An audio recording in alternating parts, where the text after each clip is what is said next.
وہ ایک عشق ہوتا ہے, ایک جنون ہوتا ہے ان کا اس پاکستان کو بچانے کا, اس امت کی خدمت کرنے کا. So if I am famous تو اس کی ایک کاسٹ بھی ہے, اور ظاہر ہے وہ کاسٹ بہت بھاری کاسٹ ہے. یعنی میں سعودی عرب میں گرفتار بھی ہوا تھا, سزائے موت مجھے ہونے لگی تھی. پوری دنیا میں میرے لیے ٹریول کرنا مشکل ہے. دنیا کی بڑی بڑی حکومتیں میرے پیچھے لگی ہوئی, Indian especially, Israelis particularly. Pakistan میں تمام دہشت گرد تنظیمیں میرے خلاف ہیں, BLA ہو, TTP ہو.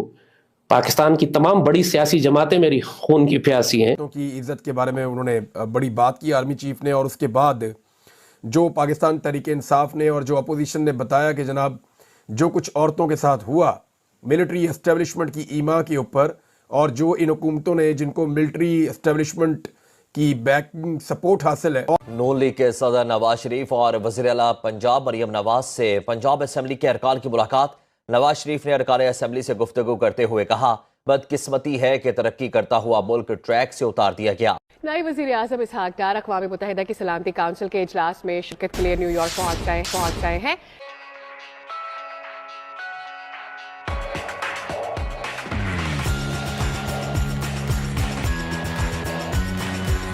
PTI آپ نے کہا, انہوں نے تو پوری دنیا میں مجھے مشہور کیا ہوا ہے. They are trying very hard to get me assassinated. تو انہوں نے تو ان کے TTP تو ان کے بھائی ہیں, انہی کو تو لے کر آئے ہیں یہ افغانستان سے پاکستان میں دہشت گردی کرنے کے لیے. I know for confirm, مجھے معلوم ہے یہ بات. I know, پہلی دفعہ میں آپ کو صاف بتا رہا ہوں کہ PTI has hired TTP to assassinate me. PTI Pakistan Tehreek Insaf, Suri, that Qasim Suri and his people, they have hired assassins to assassinate me. اور یہ بات مجھے معلوم ہے, یہ آج کی نہیں ہے, بہت عرصے سے ہے. یہ کاسٹ ہے جو آپ کو پے کرنی پڑتی ہے when you fight for Pakistan passionately. ان کو معلوم ہے کہ زید حامد کو ہم نے بیچ میں سے ہٹانا ہے. زید حامد کو ہٹائے بغیر ہم پاکستان آرمی تک نہیں پہنچ سکتے. یہ نفرت اور یہ کیوں ہے, یہ Imran Khan why does he hate? دیکھیے PTI میں عمران کی بات اب بعد میں کروں گا. PTI پرائمرلی ایک جماعت ہے جس کو قادیانی اور یہودی چلا رہے ہیں اور انڈینز چلا رہے ہیں. صاف بات ہے, اس میں یہ ایلیگیشنز نہیں ہیں, یہ فیکٹ ہے, یہ فیکٹس ہیں. اس وقت پوری دنیا میں وہ تمام US کانگریسمین اور سینیٹرز جو اسرائیل کو سپورٹ کر رہے ہیں غزہ جینوسائیڈ کے لیے, وہ تمام عمران کو جیل سے نکالنے کے لیے باولے کتے ہوئے چلے جا رہے ہیں. کیوں؟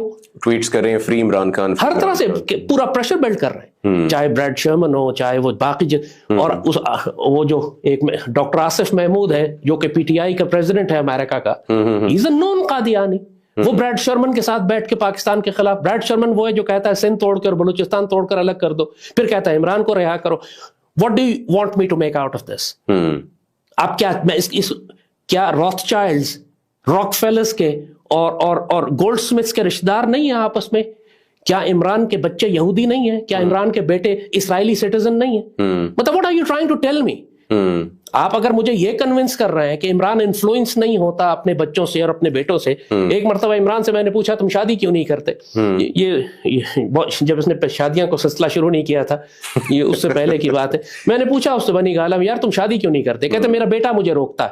تو میں نے کہا یار تم اتنے بڑے لیڈر ہو, ایک بیٹے کے روکنے سے تم شادی کیسے روک سکتے ہو؟ شادی کہتے میرے بیٹے کا مجھ پہ بڑا انفلوئنس ہے. What does that tell you? He is totally under influence of that family, جس میں ایک ناجائز لڑکی ہے, 2 لڑکے ہیں, ایک اس کی وہ ان کے بارے میں یہ بھی مشہور ہے, ان کے بارے میں یہ بھی مشہور ہے کہ ان کی جو پاس گورنمنٹ رہی ہے وہ بھی انڈر انفلوئنس رہی ہے, اور میجر ڈیسیژنز جو ہے وہ ان کی وائف لیتی تھی. دیکھیے اس میں کوئی شبہ نہیں ہے, جیسے کہا نا کہ اس کا عقیدہ تو ہے ہی نہیں, ساری زندگی تو یہ سوائے بدکاری کرنے اور تیز گیند کرانے کے اس کو کچھ نہیں معلوم تھا. بڑے بڑے فلاسفرز ہمیشہ دیکھیے تاریخ, انسانوں کی تاریخ اٹھا کے دیکھیے, جب بھی کسی قوم نے کوئی سویلائزیشن بنی ہے, کوئی تہذیب بنی ہے, اس کو جب قوموں کے عروج و زوال کو لوگوں نے جب آبزرو کیا ہے تو وہ ایک بات کہتے ہیں کہ کبھی قوم کا حکمران ایک تاجر نہیں ہونا چاہیے, وہ ہر چیز کو پیسے کی نظر سے دیکھتا ہے, اور کبھی قوم کا حکمران ایک بدکار رنگیلا نہیں ہونا چاہیے. یہ چیز سمجھ نہیں ملی ہے. آپ ہمیشہ قوم کا حکمران ایک فلاسفر ہونا چاہیے. عوام کہتی ہے جی اس نے توبہ کر لی وہ نیک ہو گیا. توبہ کی بات نہیں ہے, کنٹینٹ ہی نہیں ہے, مٹیریل ہی نہیں ہے. ایک طوائف اگر توبہ کر لے تو اس کو آپ ذاتی زندگی میں معاف کر سکتے ہیں, ملک کا حکمران نہیں بنا سکتے نا, اس کے پاس وہ کنٹینٹ نہیں ہے, اس کے پاس وہ لیڈرشپ کوالٹیز نہیں ہے. ہم بات یہی کر رہے ہیں کہ جب آپ اپنی ذاتی زندگی میں رہیں تو کوئی پرابلم نہیں ہے, لیکن جب آپ قوموں کے عروج و زوال کی بات کرتے ہیں, جب سیدی رسول اللہ کے پاکستان اور اور اسلامی عالم اسلام کی واحد ایٹمی طاقت کی بات کرتے ہیں تو آپ کو ایک فلاسفر ہونا ہوتا ہے، آپ کو ایک سپہ سالار ہونا ہوتا ہے. دیکھیے تاریخ اسلام میں ہر قوم کا اور خصوصاً مسلمان قوم کا ایک مزاج ہے. تاریخ اسلام میں ایک مثال بھی ایسی نہیں ہے. دیکھیے ہمارے ڈی این اے ہے نا، بالکل اسلامک سویلائزیشن کا ایک ڈی این اے ہے، اس کے خلاف آپ نہیں جا سکتے. 1400 سال کی اسلامی تاریخ میں کوئی ایک مثال نہیں ہے کہ جب مسلمان حکمران سپہ سالار نہ ہو. اچھا آپ مجھے اسٹیٹسٹکلی بتا دیجیے. سیدی رسول اللہ سے شروع کریں. سیدی رسول اللہ سب سے پہلے سپہ سالار ہے، پھر خلفائے راشدین سپہ سالار ہے. سب نے بیٹلز لڑی ہوئی ہیں، جنگوں میں گئے ہوئے ہیں. اور ان حکومتوں کے ذریعے سے جو کچھ عورتوں کے ساتھ کیا گیا، حکومت بھی جو ہے ملٹری بیکڈ حکومت ہے، اور جو کچھ انہوں نے کیا پھر پاکستان تحریک انصاف نے، اپوزیشن نے، پاکستان کے عام شہریوں نے، اوورسیز نے وہ تمام ریکارڈ نکال کے سامنے رکھ دیا. تحریک انصاف میں جتنے اختلافات تھے وہ آرمی چیف کے اسٹیٹمنٹ کے بعد ختم ہو گئے، اور ساری کی ساری تحریک انصاف کا جو فوکس ہے وہ آرمی چیف کے اسٹیٹمنٹ کے بعد اس بات کی طرف ہو گیا کہ یہ کیسے ہو سکتا ہے کہ ظلم بھی ہمارے خلاف ہو اور پھر ہمارے خلاف ہی بات کی جائے، یہ ممکن نہیں ہے. اب اس میں مختلف سٹیٹمنٹس ہیں، میں آپ کے سامنے رکھتا ہوں. مہر بانو قریشی صاحبہ وہ یہ کہتی ہیں کہ کیا پاکستان تحریک انصاف سے منسلک خواتین کی عزت نہیں ہے؟ کیا ہم اس قوم کی بیٹیاں نہیں ہیں؟ یاد رہے اسلام میں خواتین کی عزت کو لے کر کوئی دھورا معیار نہیں ہے. یہ مہر بانو قریشی نے کہا. صنم جاوید نے کہا کہ خواتین کی عزت پر بھاشن دینے والے منافق کو کوئی بتائے. ڈاکٹر یاسمین راشد 2 سال سے جیل میں ناحق قید ہیں. اس کے بعد جناب ایک سٹیٹمنٹ شہر بانو قریشی، یہ چھوٹی بچی ہے اور پاکستان تحریک انصاف کی سب سے کم عمر کارکن ہے. تو ان کا کہنا ہے جی کہ واقعی اسلام نے بہت عزت دی ہے عورتوں کو. تو وہ کون تھے جنہوں نے عورتوں کو سڑکوں پر گھسیٹا؟ وہ کون تھے جو ان کے بیڈ رومز میں گھسے؟ وہ کون تھے جس نے شہریار آفریدی کو بیٹیوں کی دھمکیاں دیں؟ وہ کون تھے جنہوں نے ناحق عورتوں کو قید میں رکھا؟ یہ شہر بانو چھوٹی بچی نے بھی یہ سوال اٹھایا ہے. اور اس کے بعد جی حماد اظہر صاحب کا ایک سٹیٹمنٹ ہے. حماد اظہر صاحب کیا کہتے ہیں؟ آرمی چیف اگر خواتین کی عزت کے بارے میں جاننا چاہتے ہیں تو ریحانہ ڈار سمیت ان تمام خواتین سے گفتگو کر سکتے ہیں جن پر پولیس اور نامعلوم افراد نے ظلم کیا.